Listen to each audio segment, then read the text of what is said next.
नमस्कार मु Siddharth Das recently journalism and mass communication रे पीजी सारी छात्रटीए मते फिल्म देखा भल लगे फिल्म नारेसन करने भल लगे आज प्राय राति 11टा बाजिला गोटे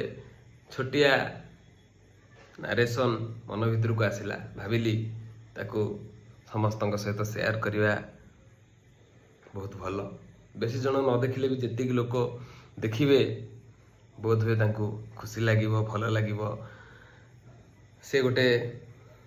कथा शुणी गोटे विजुअलाइजेशन करें तो मु जो नारेसन टी करने को जाऊँगी सेटा किछि अंशरे सत्य स्टोरी उपर आधारित आउ किछि मनगढ़ा कहानी मध्य मिशिछि किंतु हाँ ए मनगढ़ा कहानी आउ सत्यता भितरे जो मिक्सचर सेटा बोध हुए किछि जनक लाइफ रो रिफ्लेक्शन हो पारे कही हो नहीं तो स्टोरी आरंभ करिया पूर्व मु कही रखुछि जे जदि यही स्टोरीटी कहार निजी मामला बा सत्यता उपर आधारित हुए बा कहा लगे जेटा मु तार निज स्टोरी बेली तो से कौन माने दुविधा ना कि मु कहार स्टोरी को नहीं कहूँ एथिरे केवल एटा गोटे केवल काल्पनिक कहानी मु मो निजर थॉट बा कल्पनार ये कहानीटी को आपण मानक रखा जाऊँगी तो प्रथम कैमेरा ऊपर आम देखुचे गोटे झीटीए सकाळू बहुत गरीब घर झीटीए तार घरे बहुत असुविधा बापा बिलरे काम करती घरे माँ बापा आउ सी आउ ता भाई झीटी कॉलेज रे पाठ पढ़ुची से दिन सकाळ सकाळ झीटी उठी ठाकुर पूजा गाधेला गाधेकी ठाकुर पूजा करने गला ठाकुर पूजा कर सारी से कॉलेज बाहरिला माँ पखाला भात आउ लेंबू टिके चकड़ी देला शांति रे खाई से कॉलेज बाहरला मन रे सेतेटा खुशी कि सेतेटा दुख न थाए गोटे निर्माया फेस धरी गोटे निर्माया मुह धरी सी आग को पड़ता कॉलेज बाटरे माछ हाट परिबा हाट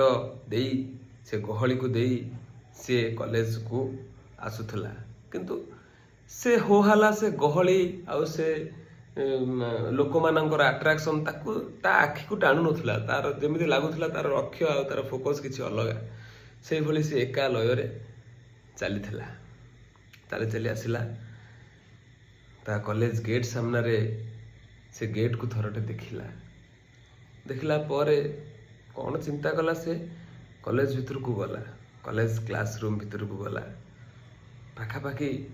20 ରୁ 30 पिला सेठी बसिचंती शांत शिष्ट भाव रे पछ बेंच रे जाई बसिला मास्टर बा शिक्षक ताकू पाठ पढ़ेवा आरंभ कले सेमानंकु जेहेतु पिलाटी कॉलेज रे पाठ पढ़ुला सेठी मास्टर माने समस्ते बा शिक्षक माने समस्ते जेते जन भी ताकू पढ़ाइबा से समय आसुथिले समस्ते इंग्राजी भाषार प्रयोग करथिले इंग्राजी भाषार प्रयोग करी से मानकु पाठ पढ़ाउथिले तो झीटीर इंग्राजी भाषा रे बहुत दुर्बलता थिला आ सेति पई से चेष्टा मध्य करुथला हेले जेहेतु से इंग्राजी भाषा को एतेटा आपणई पारि नथिला तो शिक्षक पढ़ौथुवा पाठटा से बहुत कम मात्रा रे बुझी पारुथला ता मन भितर बहुत द्वंद्व थिला शिक्षक पढ़ौचंती जाउचंती पिला बसिचंती शिक्षकर अटेंशन तांको आडको सेतेटा नाही जो माने बुझुचंती से मानको बुझुचंती से मानको पचारुचंती से मानको अटेंशन दउचंती तापर बाहरी पळौचंती से झियोटी सेमती बसिची 2-3टा क्लास सरीगला पर झीटी बाहरी के आसला पर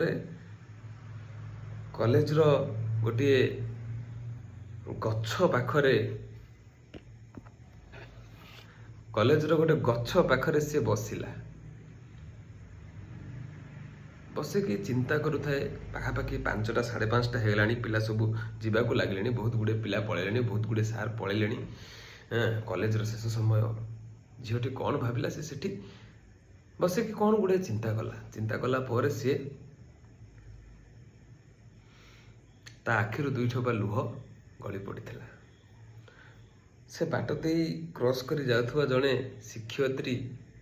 ସେ ଦୃଶ୍ୟକୁ ଅନୁଧ୍ୟାନ କଲେ, ଆଉ ପଛକୁ ବୁଲି ତାକୁ ଦେଖିବାକୁ ଲାଗିଲେ। ଶିକ୍ଷୟିତ୍ରୀ ତାକୁ ଦେଖୁଥାନ୍ତି, ସିଏ ଶିକ୍ଷୟିତ୍ରୀକୁ ଦେଖୁଥାଏ। ସେ ସମୟଟା ବହୁତ ଗଭୀର ସମୟ ଥିଲା। ଶିକ୍ଷୟିତ୍ରୀ ଜଣକ ମନ ଭିତରେ ବହୁତ ସାହସ ନେଇ ବହୁତ କଥା ଚିନ୍ତା କରି ଯାଇ ତା ପାଖରେ ବସିଲେ। ବସିକି ତାକୁ ବହୁତ ଜିନିଷ ବୁଝେଇଲେ। ଆଉ ସେଇ ବୁଝେଇବା ସମୟର ଗୋଟିଏ ଫଟୋ କିଏ ଉଠେଇଥିଲା, ଆପଣ ଶୁଣିଲେ ଆଶ୍ଚର୍ଯ୍ୟ ହେବେ ଯେ ଏଇ ଯେଉଁ କାହାଣୀଟା ମୁଁ ଏବେ ଆପଣଙ୍କୁ କହିଲି, ଏଇଟା ସେ ଝିଅ ନିଜେ ପ୍ରଫେସର ହେଲା ପରେ ତା ରୁମ୍ରେ ବସି ତା ଷ୍ଟୁଡେଣ୍ଟ ମାନଙ୍କୁ କହୁଥିଲା ଯେ ମୋ ସହିତ ଏମିତି ଘଟିଥିଲା, ମୁଁ ବୁଝିପାରୁନଥିଲି। ସେ ମ୍ୟାଡ଼ାମ୍ ଯଦି ମୋ ହାତ ଧରି ମୋତେ ଆଗକୁ ନ ନେଇଥାନ୍ତେ, ବୋଧେ ତମମାନଙ୍କ ଆଗରେ ବସି ମୁଁ ଆଜି ତମକୁ ମୋ ସକ୍ସେସଫୁଲ୍ର କାହାଣୀ ଶୁଣେଇ ନଥାନ୍ତି। ପଛପଟେ ସେଇ ଫଟୋଟି ତାର ଲାଗିଥିଲା। ସେ ମ୍ୟାଡ଼ାମ୍ ତା କାନ୍ଧରେ ହାତ ପକାଇ ତାକୁ ବୁଝାଉଛନ୍ତି, ଗଛ ମୂଳେ ବସିଛନ୍ତି। ଯେଉଁ ଫଟୋଟି କ୍ଲିକ୍ ହେଇଥିଲା ସେଇ ଫଟୋଟି ତାର ପଛପଟେ ଲାଗୁଛି। ସର୍ଟ ଷ୍ଟୋରିଟିଏ ଆଜ୍ଞା, ବହୁତ ଛୋଟ ଷ୍ଟୋରିଟିଏ, କିନ୍ତୁ ସେଥିରେ ବହୁତ ଇମୋସନ୍ ଭରି ରହିଛି। ଚିନ୍ତା କରନ୍ତୁ, ଯେତେବେଳେ କମ୍ୟୁନିକେସନ୍ ଷ୍ଟଡି, ଯେତେବେଳେ ଆମର କମ୍ୟୁନିକେସନାଲ ଜିନିଷଟା ପଳେଇ ଆସୁଛି ଗୋଟେ ପାଠପଢ଼ା ବିଷୟରେ, କମନ୍ କମ୍ୟୁନିକେସନ୍ ଯେତେବେଳେ ଇଂଲିଶ ହେଇଯାଉଛି, ଆଉ ଆମ ଓଡ଼ିଆ ଜାତିର ପୁଅମାନେ, ଓଡ଼ିଆ ଜାତିର ଝିଅମାନେ ଯେତେବେଳେ ସହଜରେ ସେଟାକୁ ଆକ୍ସେପ୍ଟ କରିପାରୁନାହାନ୍ତି, ତ ସେମାନଙ୍କର କ୍ରିଏଟିଭିଟି, ସେମାନଙ୍କର ଥିଙ୍କିଂ ସେନ୍ସ, ସେମାନଙ୍କର ସ୍ମାର୍ଟନେସ୍, ଏସବୁକୁ କେବଳ ଗୋଟିଏ ଲାଙ୍ଗୁଏଜ୍ରେ ବାରି ଦିଆଯାଉଛି। ହୁଏତ ଯଦି ଏ ଲାଙ୍ଗୁଏଜ୍ରେ ତାକୁ ବାରି ନ ହେଉଥାନ୍ତା, ସେ ବୋଧ ହୁଏ ଆଜି କେଉଁ ପାଖରେ ଥାନ୍ତା।